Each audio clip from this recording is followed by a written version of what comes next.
సమర్థత ఉంటే లాభం ఉందనుకుంటే వాళ్ళని ఎక్కువ గౌరవిస్తా.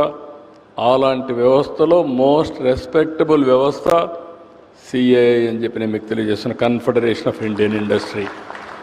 దానికి కారణం వాళ్ళు ప్రపంచం మొత్తం నెట్వర్క్ చేస్తూ ఎప్పటికప్పుడు గవర్నమెంట్కు సహకరిస్తూ మంచి పబ్లిక్ పాలసీలు ఏమేమి తేవాలో తీసుకొస్తున్నారు.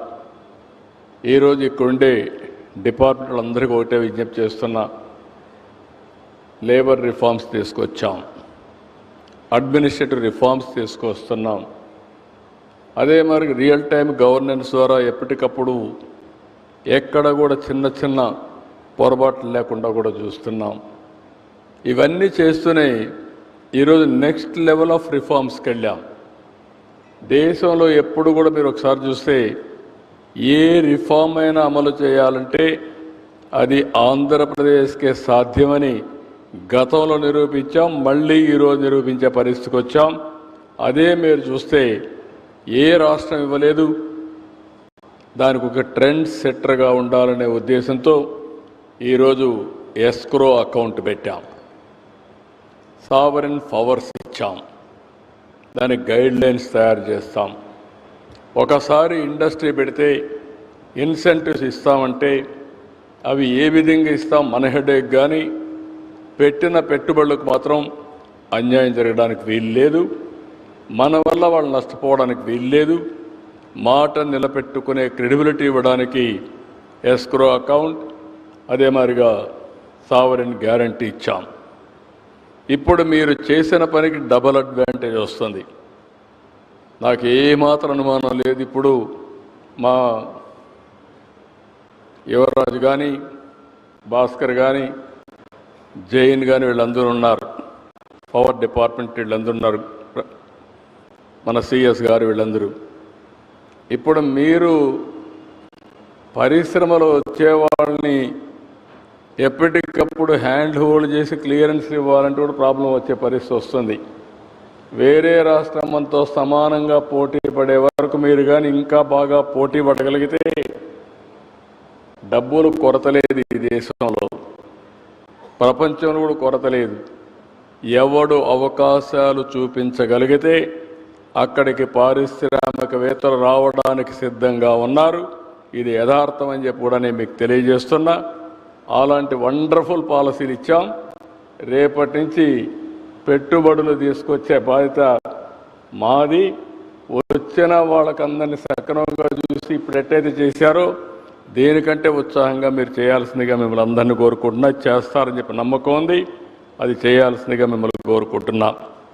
ఈరోజు ఒక న్యూస్ చూస్తే మళ్ళీ ఒకసారి ఒక సాటిస్ఫాక్షన్. ఈఓడిబి బిఆర్ఏపి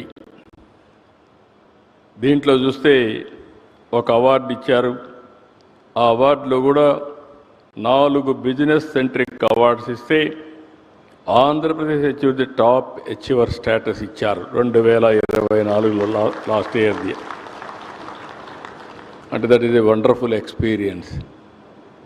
ఇందులో highest among leading industrial states in the country, Maharashtra achieved category 3, Gujarat category 2 business centric, Andhra Pradesh వచ్చి 4 business centric. That is the highest thing we got it. దీని తర్వాతనే మిగిలిన స్టేట్స్ అన్నీ ఉన్నాయి. మిగిలిన రాష్ట్రాలు మీరు చూస్తే ఫాస్ట్ మూవింగ్ స్టేట్స్ కింద పెట్టి 13 స్టేట్స్ పెట్టారు. ఈ మధ్యకాలంలో భారతదేశంలో ఏది కూడా అనలైజ్ చేస్తే మోస్ట్ హ్యాపెనింగ్ స్టేట్ ఆంధ్రప్రదేశ్. దానికి కారకులు మీరంతా టీమ్ మెంబర్స్ అని చెప్పి తెలియజేసుకుంటూ, ఇక్కడుండే అధికార యంత్రాంగం, పైనుండే మంత్రివర్గం, ఆఫీసర్స్ అని చెప్పి తెలియజేసుకుంటూ మరొక్కసారి మీ అందరికీ చెప్తున్నా, చాలా సాటిస్ఫాక్షన్ ఉంది నాకు.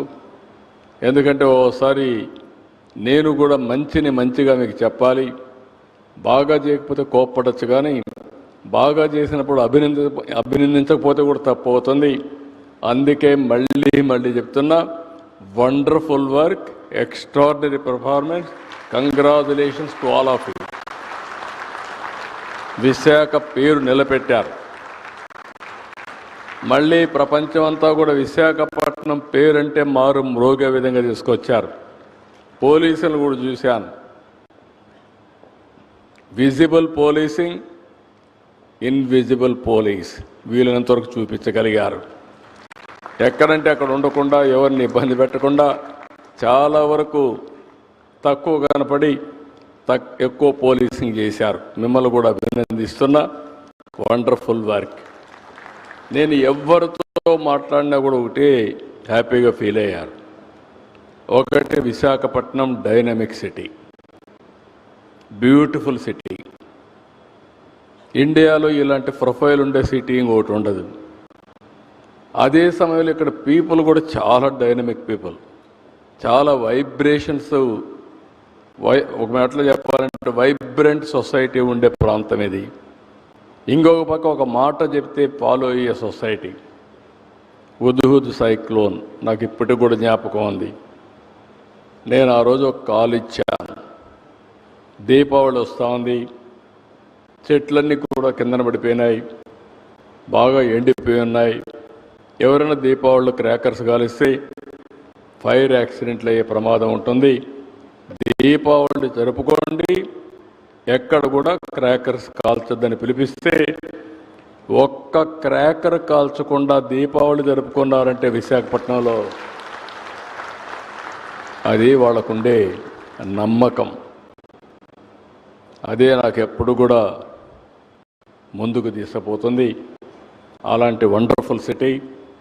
ఈరోజు కూడా మీరు అందరూ గుర్తుపెట్టుకోవాలి, నేను ఇక్కడ ఒక్క విశాఖపట్నమే కాదు, సమగ్ర అభివృద్ధి కోసం ముందుకు పోతున్నాం. విశాఖపట్నం ఎకనామిక్ రీజియన్ మొన్నే ఒక రిపోర్ట్ తయారు చేశాం. తిరుపతి, నెల్లూరు నుంచి రాయలసీమ మొత్తం 3 నెలల్లో ఒక రిపోర్ట్ తయారు చేస్తాం. అమరావతి మాస్టర్ ప్లాన్ డీటెయిల్స్ తయారు చేశాం. వెస్ట్ గోదావరి నుంచి ప్రకాశం జిల్లా వరకు ఒక సమగ్ర ప్రణాళిక తయారు చేసుకుంటాం. అదే సమయంలో 5 జోన్స్కి 5 రతన్ టాటా ఇన్నోవేషన్ హబ్స్ పెట్టాం. మన రాష్ట్రంలో VCIC ఉంది, విశాఖపట్నం చెన్నై ఇండస్ట్రియల్ కారిడార్ ఉంది, BCIC ఉంది, బెంగళూరు చెన్నై ఇండస్ట్రియల్ కారిడార్ ఉంది, అదే మరి బెంగళూరు నుంచి హైదరాబాద్ కారిడార్ ఉంది. ఇవన్నీ కూడా మనం ఉపయోగించుకుని ఎక్కడికక్కడ మనకుండే అడ్వాంటేజ్ ఉపయోగించుకొని మనం మార్కెట్ చేసుకోగలిగితే చాలా వరకు మనం ముందుకు పోయే అవకాశం ఉంటుంది. ఇప్పుడు మొన్నటి వరకు 20 లక్షల పెట్టుబడులు అనుకున్నాం. ఇప్పుడు నేను ఇచ్చిన పాలసీలన్నీ చూసిన తర్వాత 5 ఏళ్లలో 50 లక్షల కోట్ల రూపాయలు పెట్టుబడులు అట్రాక్ట్ చేసే పరిస్థితి వస్తుంది. మన వాళ్ళు ఇప్పటికే, నేను ఈ మాట అనగానే మళ్ళా టార్గెట్ పెంచేశారనుకుంటారు, కానీ ఎప్పుడు కూడా హై అంబిషన్ ఉండాలి. దానికి తగినట్టు మనం మెంటల్గా ప్రిపేర్ అయ్యి పనిచేస్తే అనుకున్నది సాధించే అవకాశాలు ఉంటాయి. చాలా చేయాల్సిన అవసరం ఉంది. నేను మళ్ళీ చెప్తున్నా మిమ్మల్ని అందరినీ, ఈ 3 రోజులు మీరు చూశారు, కష్టపడ్డారు, కానీ వండర్ఫుల్ వర్క్ చేశారు. హార్డ్ వర్క్ కంటే స్మార్ట్ వర్క్ ఎక్కువ చేశారు. దానికి మనస్ఫూర్తిగా అభినందనలు. That is what I'm wishing. ఒకప్పుడు హార్డ్ వర్క్ చేయమనేవాడిని, రాత్రింబగళ్ళు ఉండమనేవాడిని. ఇప్పుడు నేను హార్డ్ వర్క్ చేయొద్దు అంటున్నాను. మీరంతా కూడా స్మార్ట్ వర్క్ చేసి కరెక్ట్గా ఉంటే, సిన్సియర్గా ఉంటే వండర్ఫుల్ రిజల్ట్స్ వస్తాయి. దానికి ఉదాహరణ ఇటీవల జరిగిన 2 ఇన్సిడెంట్లు, సైక్లోన్, CII పార్ట్నర్షిప్. ఈ 2 కూడా వండర్ఫుల్ ఈవెంట్స్.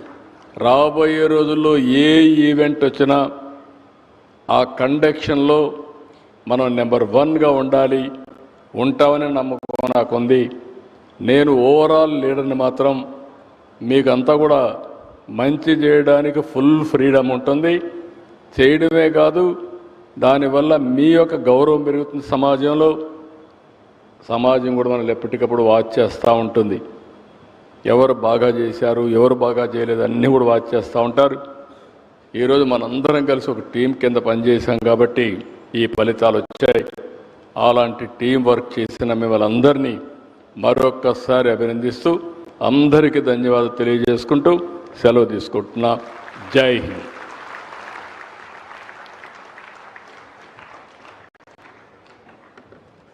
అద్భుతమైన సందేశం ద్వారా అందరిలో నూతన ఉత్తేజాన్ని నింపిన ఆంధ్రప్రదేశ్ రాష్ట్ర ముఖ్యమంత్రి వర్యులు శ్రీ నారా చంద్రబాబు నాయుడు గారికి హృదయపూర్వక ధన్యవాదాలు తెలియజేస్తూ ఈనాటి కార్యక్రమ ముఖ్య అతిథి గౌరవనీయులైన ఆంధ్రప్రదేశ్ రాష్ట్ర ముఖ్యమంత్రి వర్యులను అధికారులకు ఫెలిసిటేట్ చేయవలసిందిగా అభ్యర్థిస్తున్నాం.